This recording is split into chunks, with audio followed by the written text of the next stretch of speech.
একটা কথা মনে উঠছে, ঘটনা কাহিনী।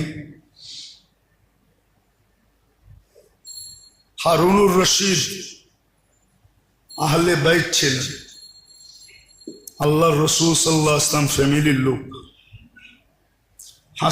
হাসানি হবে অথবা হোসাইনি হবে।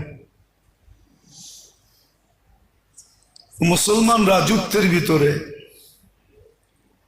ওনার রাজত্ব বিশাল ছিল। সূর্য ডুবতে ডুবতে আবার উঠে যেত। ক্যাপিটাল ছিল ওনার বাগদাদে, রাজধানী। উনি একবার ভাবলেন যে একটা দিন আমার মন মতো কাটাইতে চাই, একটা দিন মন মতো। ওনার এক কৃত দাসী ছিল, ওনার বড় প্রিয়, ওনার বড় প্রিয় ছিল। আর দাসীর প্রথা নাই বিধায় আমরা এটা বুঝি না। যারা জানে, যেই দেশে আছে ওরা বোঝে। এখনো আফ্রিকার অঞ্চলে আছে, নর্থ আমেরিকায় আছে, দাসীর প্রথা এখনো আছে। হয়তো ডাইরেক্ট নাই, এই দুই দেশে ডাইরেক্ট আছে। আর দাসীর প্রথা ইনডাইরেক্টলি সব জায়গায় আছে। ইনডাইরেক্টলি সব জায়গায় আছে, কিন্তু নাই আঙ্গুল দিয়া দেখানো যায়, কিন্তু আঙ্গুল দিয়া। আমাদের সমাজের প্রত্যেক মানুষই কিন্তু অধীনস্থকে দাসীর মতোই মনে করে, যে আমি যেরকম নাকে ধরা কানে ধরা ঘুরামো এরকমই করবে, ঠিক না? আমি যা বলবো তাই হবে। দাসী তো এটাই, মালিক যা বলবে তাই হবে। তো উনি খুব ভালোবাসতেন, তো ভাবলেন যে একটা দিন মন মতো কাটাইতে চাই, অবকাশ কাটাবো। তো উনি আনারের একটা বাগান নির্ধারণ করছেন। কি আনার বোঝে?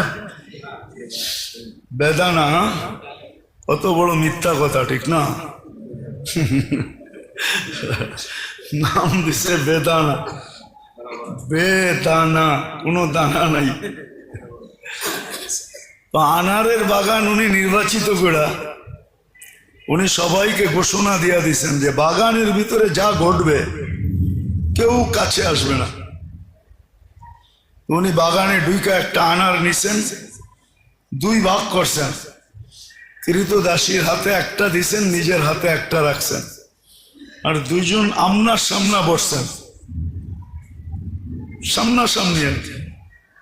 বৈশা বলছে, তুমি একটা দানা আমার মুখে মারবা, আমি ক্যাচ করব, আমি মারবো, তুমি ক্যাচ করবে। চলতেছিল পর্ব। একটা হারুনুর রশিদ মারছে, আর ওই মহিলা ক্যাচ করতে যায়। সিস্টেম কিন্তু, আপনি যখন মুখ দিয়ে ক্যাচ করবেন তখন বাহিরের বাতাস কিন্তু ভিতরে যায়। ঠিক না? ওই বাতাসটা এত জোরেই ছিল যে পুরা জায়া দানাটা শ্বাসনালীতে ঢুকে গেছে। বাস শুরু হয়ে গেছে চিৎকার। কিছুক্ষণ পরে কৃত দাসী মারা গেছে। হারুনুর রশিদ চিৎকার দিতে দিতে বাইরে হইতেছিল যে ওয়ালাউ ইয়াউমুন ওয়াহিদ, এত বড় রাজত্ব তো দিলেন, কিন্তু একটা দিন ইচ্ছা মতো কাটাইতে দিলেন না। একটা মতো ইচ্ছা স্বাধীনতা তো দিলেন, রাজত্ব দিলেন, কিন্তু মন মতো কাটাইতে দিলেন না। সত্য এটাই। আজকে যদিও ইচ্ছা স্বাধীনতা দেন নাই, শুধু দেখতেছেন ইচ্ছা স্বাধীনতা কি করি, কিন্তু ইনশাআল্লাহ জান্নাতে গেলে 100% ইচ্ছা স্বাধীনতা দিবে। আর ওই ইচ্ছা স্বাধীনতা মনের অধীন হবে। এই জন্যই কোরআন বলছে, মা তাশতাহি, তোমার মন যা চাবে, তোমার মন যা চাবে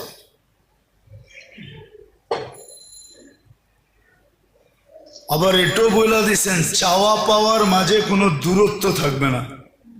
কি থাকবে না? দূরত্ব থাকবে না। যে চাইলাম 1 ঘন্টা পরে পাইলাম, চাইলাম 3 দিন পরে পাইলাম, বলে না, চাওয়া পাওয়ার ভিতরে কোনো দূরত্ব থাকবে না।